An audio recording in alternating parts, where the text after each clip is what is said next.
Talk Ava. Learn English with confidence. Every Sunday evening, I become a completely different person. I'm serious. I sit down with a notebook, make coffee, and suddenly I start acting like a life coach. I write goals for the week, create schedules, and convince myself that this time everything will finally change. I promise that I'll exercise every day, read before bed, stop wasting time on my phone, and become one of those organized people who somehow manage to have their lives together. I know that version of you very well. And I have to say, he's extremely ambitious. The problem is that he exists for about 3 days. By Wednesday evening, the notebook is closed, the coffee enthusiasm is gone, and you're back to watching random videos while telling yourself you'll start properly next week. That is a very unfair description of my personality. It would be unfair if it weren't true. The funny thing is that I don't think you're unusual at all. Millions of people do exactly the same thing. Every Monday they promise to change their lives, and every Friday they wonder why nothing changed. That's what confuses me. I genuinely mean those promises. I'm not lying to myself on purpose. When I write down my goals, I actually want them. I want to exercise more. I want to read more books. I want to learn new things. So why did those plans disappear the moment real life begins? I have a theory, but I don't think you're gonna like it. Go ahead. I already feel attacked anyway. I think many of our plans are wishes, not priorities. We love the idea of becoming a different person, but we don't always love the daily work that creates that change. I disagree immediately because those things are important to me. Health matters, learning matters, personal growth matters. I don't think I'm pretending. I don't think you're pretending either. I just think priorities are revealed by actions, not intentions.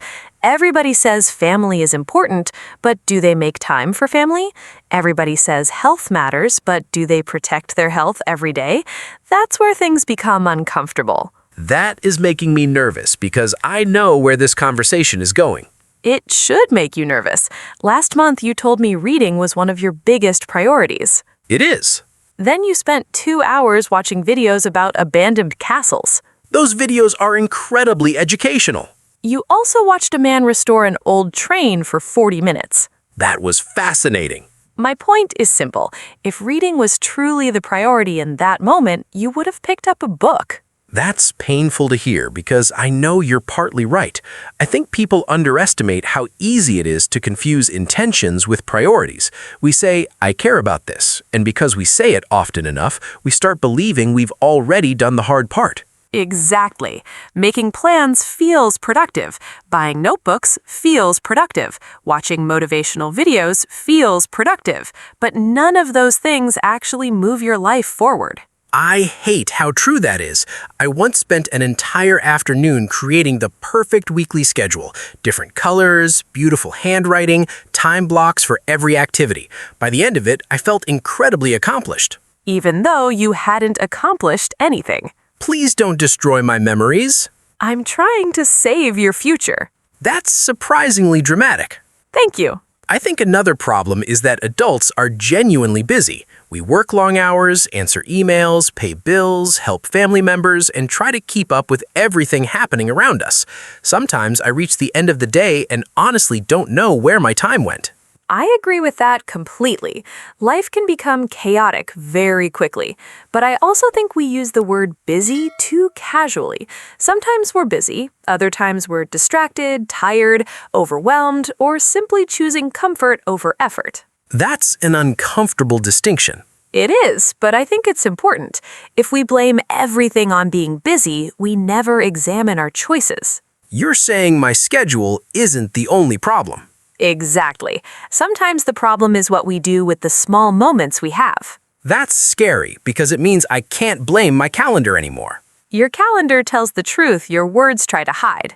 I don't know whether to admire that sentence or feel personally attacked by it. You can do both. I think I am. I honestly believe I'm busy might be the most common sentence adults say. Ask anybody how they're doing, and there's a good chance they'll answer with that single word.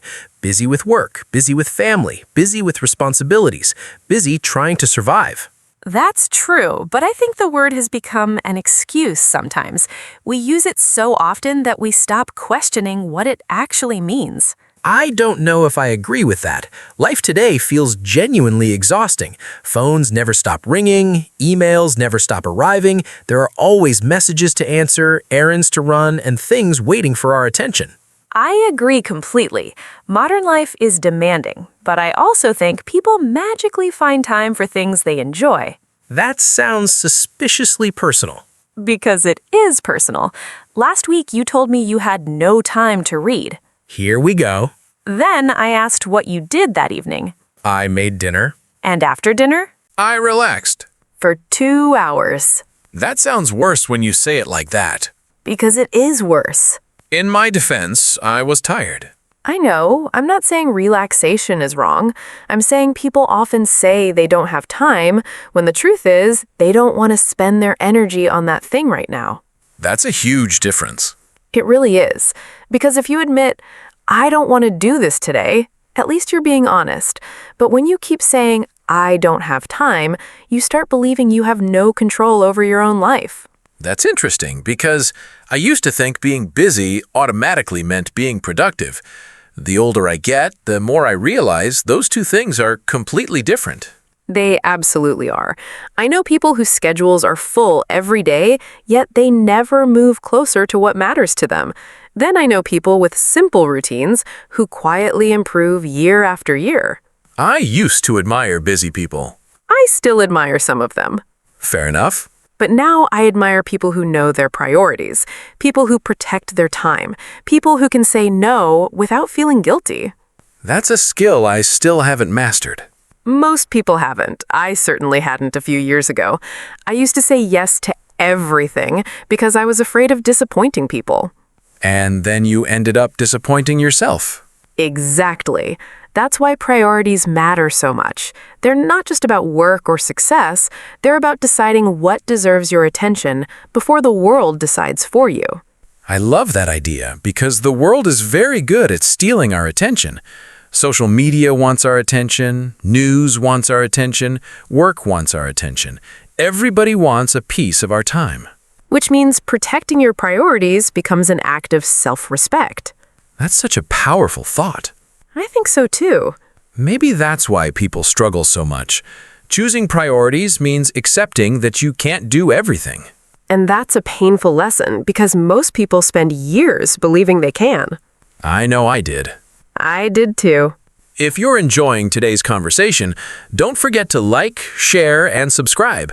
We have many more real English conversations coming your way.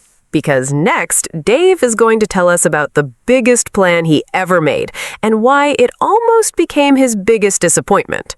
I was hoping we'd skip that story. Not a chance. It's too good, and honestly, I think many people will see themselves in it. I think everybody has one dream that follows them for years. It's the thing they keep talking about, keep planning for, and keep promising themselves they'll start someday. For me, it was reading seriously and learning new skills. I imagined myself becoming one of those people who always had interesting ideas, who could discuss books confidently, and who seemed to be improving all the time. That's such a relatable dream because it sounds simple from the outside.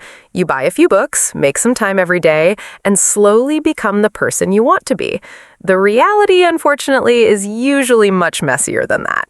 Mine was incredibly messy. I bought books faster than I could read them. Every time I entered a bookstore, I felt optimistic. I told myself, this book will change my life. After a while, my bookshelf started looking impressive, but my habits stayed exactly the same. I think a lot of people secretly do that. They collect possibilities instead of building routines. Buying books feels productive. Downloading courses feels productive. Watching videos about success feels productive. But none of those things are the same as showing up every day. I learned that lesson the hard way. One New Year's Eve, I made a giant plan for myself. I wrote down goals for the entire year. I was going to read 20 books, learn new skills, wake up earlier, exercise regularly, and become much more disciplined. I can already hear the dramatic music playing in the background. The first week was amazing. I woke up excited every morning.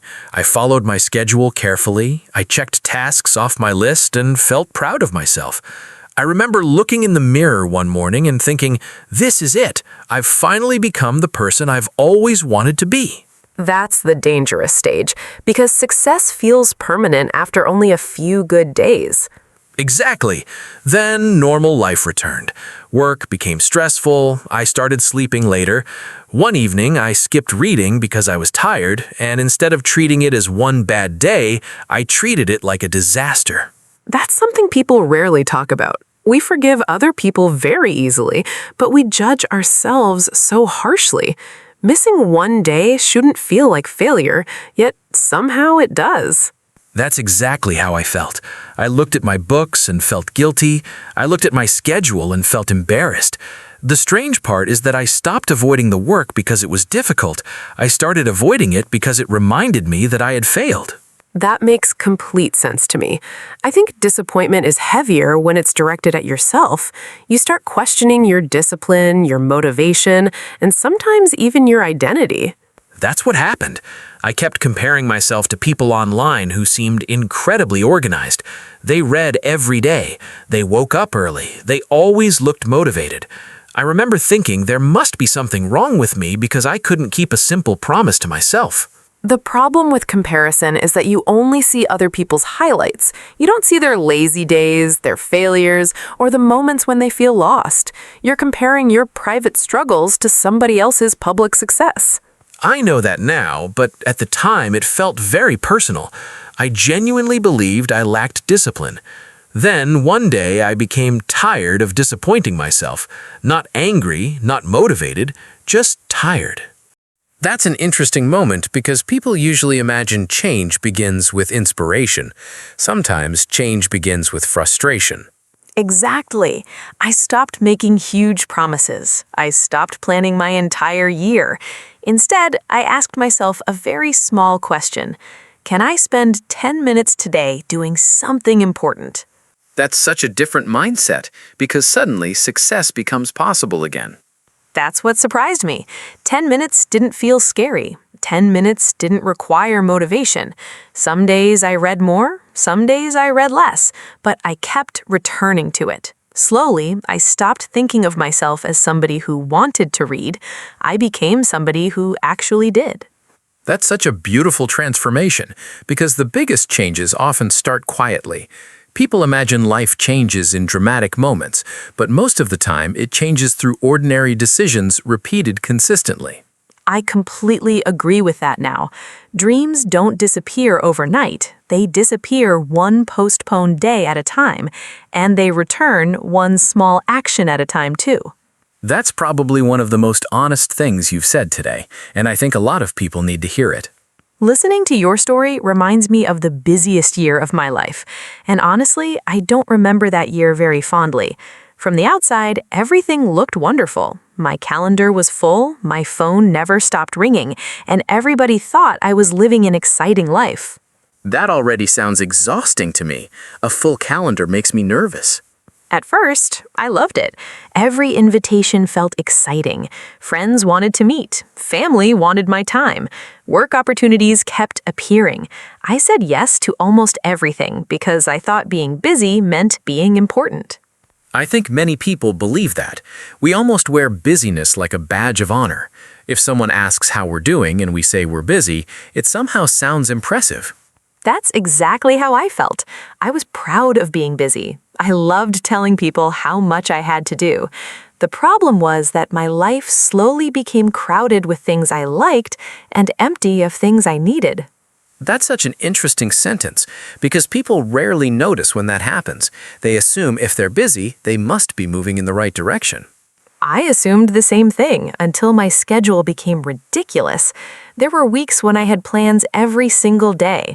I was attending dinners, helping friends, accepting extra work, and trying to be available for everyone. That sounds less like a schedule and more like a survival challenge. It felt like one too. The funny thing is that everybody thought I was doing great. People would say, "You're always doing something exciting." Meanwhile, I was secretly hoping somebody would cancel plans so I could stay home. That's the part people never see. They see activity and assume happiness. Exactly. One weekend, I made plans with two different friends and completely forgot about both of them. Both called me on the same day asking where I was, and I remember sitting there staring at my phone thinking, what am I doing with my life? I would have hidden under a blanket for the rest of the month. I considered it. Instead, I went for a walk and started thinking seriously about why I was living like this. The answer surprised me because I wasn't busy due to ambition. I was busy because I was afraid. Afraid of what? Afraid of disappointing people, afraid of missing opportunities, afraid that saying no would make people like me less. I kept protecting everybody else's priorities while ignoring my own. That's such a painful realization because you can spend years doing that without noticing. I did spend years doing that. Then I started saying no, and honestly, it felt terrifying at first. I thought people would be upset. I thought they'd stop inviting me places or think I was selfish. Did that happen? Hardly at all. Most people understood immediately. The biggest challenge wasn't changing other people's expectations, it was changing mine. That's a lesson I think many people need to hear. We spend so much energy trying to become everything for everyone that we forget to ask what actually matters to us. Exactly. If everything is a priority, nothing is. At some point, you have to decide which relationships, goals, and habits deserve your time, because your life eventually becomes the sum of those decisions. I love that thought, because priorities aren't just about productivity, they're about identity. They answer the question of who you want to become. And maybe that's why they're so difficult. Choosing priorities means accepting that some things will remain undone, and for people who want to do everything, that's a very hard truth to accept. After listening to our own stories, I've started wondering if human beings have a strange relationship with difficulty. We say we want meaningful things. We want to be healthier, wiser, more disciplined, and more successful. Yet when the moment comes to make a decision, we often choose the easier path. I know I've done it countless times, and honestly, I still don't fully understand why. I think people are often too harsh on themselves about this. They call themselves lazy, but I don't believe laziness explains everything. Most people are trying their best. The problem is that our brains are very attracted to things that give us immediate rewards. Long-term goals are important, but immediate comfort feels powerful. That's interesting, because my first instinct was always to blame laziness. Whenever I wasted an evening scrolling on my phone, I would tell myself I needed more discipline. I never stopped to ask why sitting on the sofa felt so much more appealing than doing something important. I think it's because important things are often uncomfortable in the beginning. Exercise feels difficult before it feels rewarding. Reading feels slow before it becomes enjoyable. Learning a language can feel frustrating before it becomes exciting. Entertainment, on the other hand, gives you satisfaction immediately. That reminds me of something embarrassing. A few weeks ago, I opened YouTube because I wanted to watch one educational video. I had a clear goal in mind. I wanted to learn something useful and then move on with my day. 2 hours later, I was watching a documentary about a man restoring an old lighthouse on an island I'd never heard of. That is such a perfect example because I've done similar things. I once opened my phone to answer a message and somehow ended up reading reviews of coffee machines that I had absolutely no intention of buying. An hour passed before I realized I had completely forgotten the original reason I picked up my phone. That's exactly what scares me. Modern life is full of things competing for our attention. Every app wants to entertain us. Every video wants to keep us watching. Sometimes I wonder whether discipline has become harder simply because distraction has become more sophisticated. I think you're right about that. Years ago, boredom was normal. People waited in lines and stared at the wall. They sat quietly and let their minds wander. Now, every empty moment is filled instantly. The second we feel bored, we reach for our phones. Which means choosing difficult things requires more effort than before. You're not just competing with laziness anymore. You're competing with endless entertainment designed by very smart people. Exactly. That's why I don't like calling people lazy. I think most people are fighting battles they don't fully understand. They're trying to focus in a world that constantly interrupts them. That's such a compassionate way of looking at it. I think I spent too many years being angry at myself. Every time I procrastinated, I treated it like a character flaw instead of asking what was actually happening. I did the same thing. I used to believe that successful people simply had stronger personalities. Then I met successful people and discovered something surprising. They weren't superhuman. They struggled with distractions too. The difference was that they built environments that helped them make better choices. That's fascinating, because we often think success comes from dramatic changes. In reality, it might come from something as simple as leaving your phone in another room or deciding what matters before the day begins. I think that's exactly right. We admire grand transformations, but daily life is built from small choices. The difficult choice isn't always the exciting choice, but it's often the choice that creates a better story later. That's a beautiful thought. The hardest choices usually create the best stories because they force us to grow into people we didn't know we could become. And perhaps that's why priorities matter so much. They remind us that comfort isn't always the same thing as happiness. Sometimes the things that challenge us are the things that shape us most.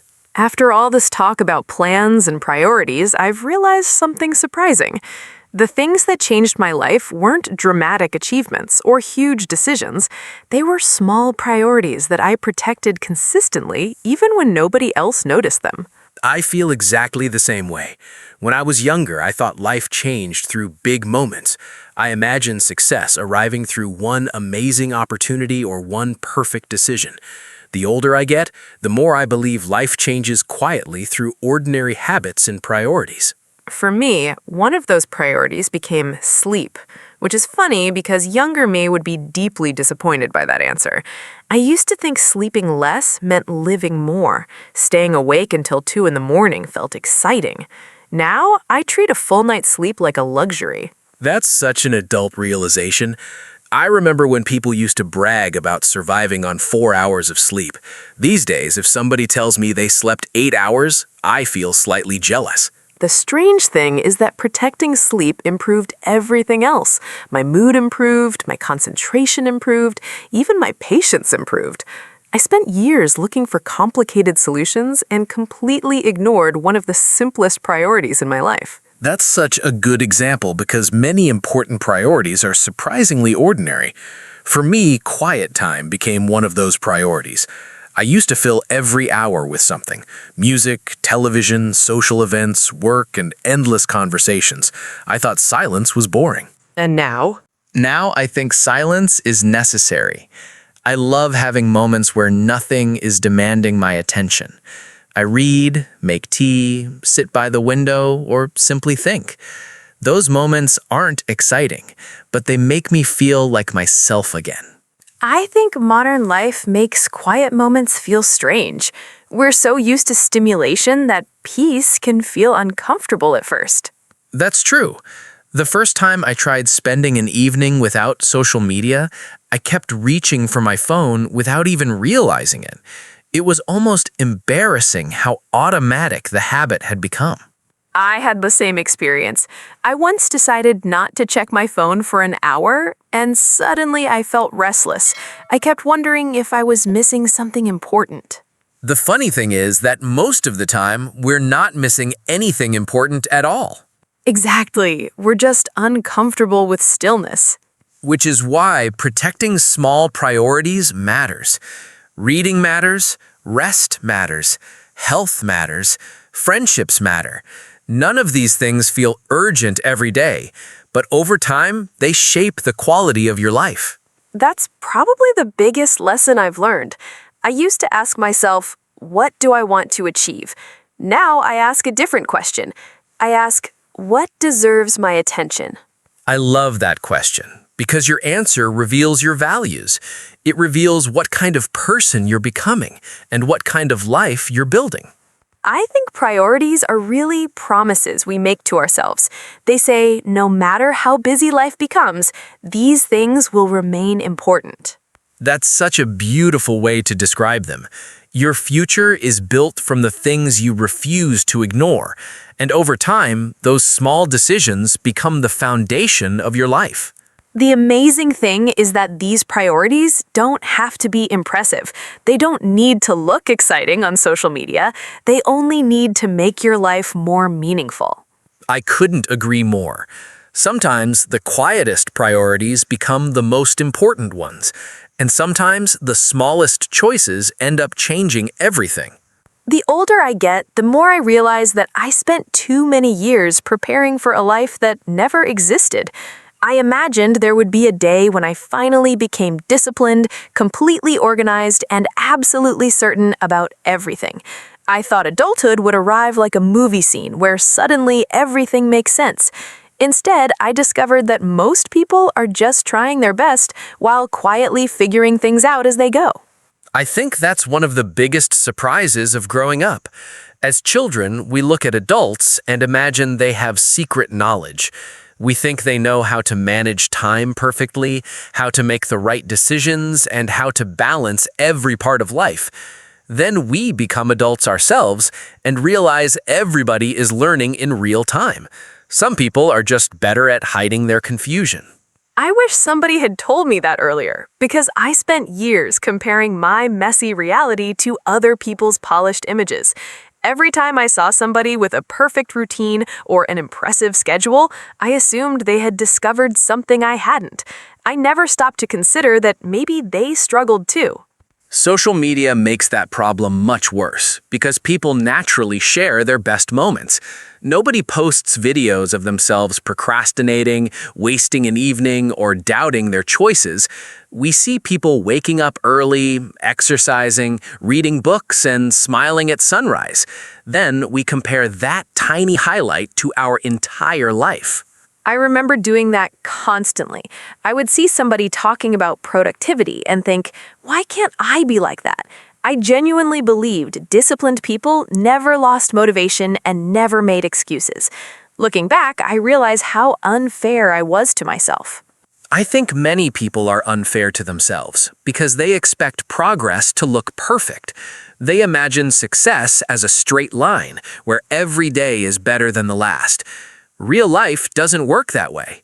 Some weeks are productive, some weeks are chaotic, and some weeks feel confusing. That doesn't mean you're failing. It means you're human. That's probably the most valuable lesson I've learned. Progress is messy. There are days when you feel motivated and days when you don't. There are seasons when everything feels exciting and seasons when even small tasks feel difficult. The important thing isn't maintaining perfection. The important thing is returning to what matters. I love that idea because returning is far more realistic than perfection. People often think one mistake ruins everything.